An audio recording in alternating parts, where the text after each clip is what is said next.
Tetap ohnan urang gisa lon calitra banta indah dengan putra bintang kala alam istana neduk dahsyah putra mehoi syekh ulama dalam kuta ne yu langkah ru ulama kenal hedro umuligo putra indah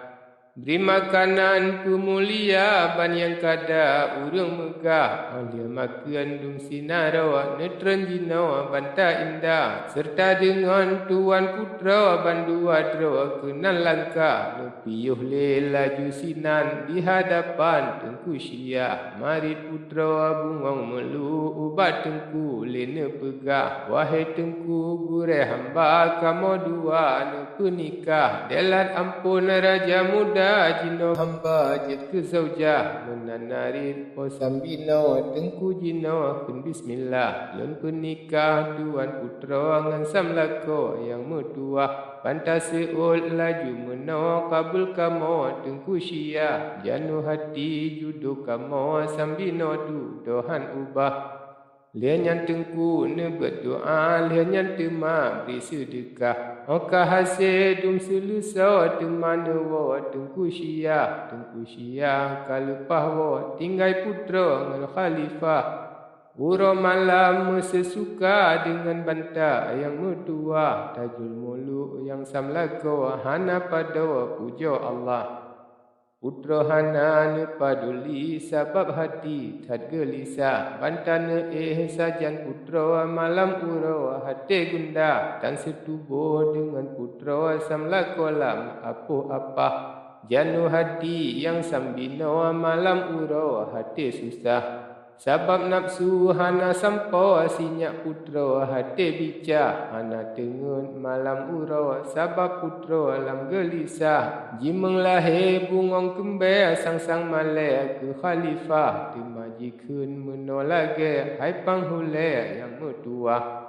nalun dengar pegah pro urang lako dengan zaujah hanjit jarak mengsi pade hana jet ceri mengsi langkah bacut hanjit sakit hati cit salah le niba Allah melainkan mesesuka sentuk masa menan ulah di tuanku lun erupa kelun hamba luat lupa saleh puana yang mepalo tuanku dro guna pegah ana guna tinggai sino jet ke rugo hati khalifah bak pihak tan pi budawa ke puasino lun kebah wahai delan payung nanggro bak malamnyo guna pegah bak mepalo ampun delan hana mangat menan ulah lun bumi sira sidro tengku ulun jauh beri sedekah hidang raya lun berlaju uke tengku yang mertua lom lun pegah ampun doli lun khanduri karena Allah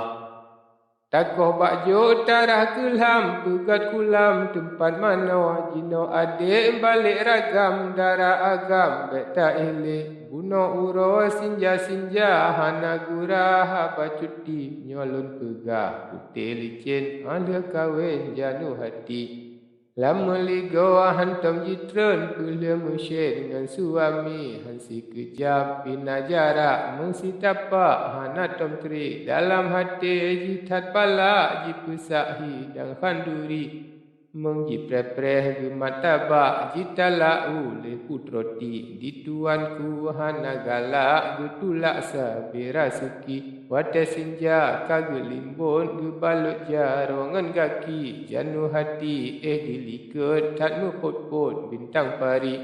sinyak putra jikun pantun akhingan pun jipemerik jikun pantun jibuh mise kemeng lahir han berani bak udara mata pucuk merubuk di nanggro hindi wahai tengku po bintang red pakan likut kelon negeri pakan berde hanji temten ji takut ke cicem nuri saleh lemah besar dalam kan senapang biak company lon bumi se sidro tengku ulun jauh beri khanduri hidang raya lon berlaju uke tengku yang jauh hari nyansa hidang kata dudu di tengkuhan apa duli pakri ke nafsu yang sabau sang kasturi antam lun urang lako aku putra malehan sakri Termasuk banta muda beta subra hai putroti lagi malam pika jula tenget mata lun han sakri utakeun sabe ketengku han gebu la entabri sabab gata han tru nafsu habis tengku tajak caci kadang tengku gepuasa han gebuka wahai nyakti lagi urawa mantang jula puka gila tengku haji. Menanari banta muda seosigra janu hati. Kemang-kemang bungong pandan han pandang utama hanyi. Di tuanku seuam mantang bungong neprom kabe basi. Di tuanku tenget lelam bintih kutiak kaki. Bulan pajo iana lenjeb asa udep kesalun beri. Menanarin bungong rusep pabanta diat jawab neberi. Rame-rame kedai pedada yang guradi kedai pandrah baju ranum ngan bopala pinang muda yang grosepah ada kena baju cupa hidang gada kalun pehah gunung manyang lun niat data utin rimba lun niat rendah menggolom tru yang lun cinta lun kira nyawang sudah walam judu bungong getawa yang sajandro dan meminah pandai ke lun tun hati malam hari lun tak apa yang kesabam bungong pade malam hari lun tak gunda menanari tengku lintu ubak judo dumna pegah.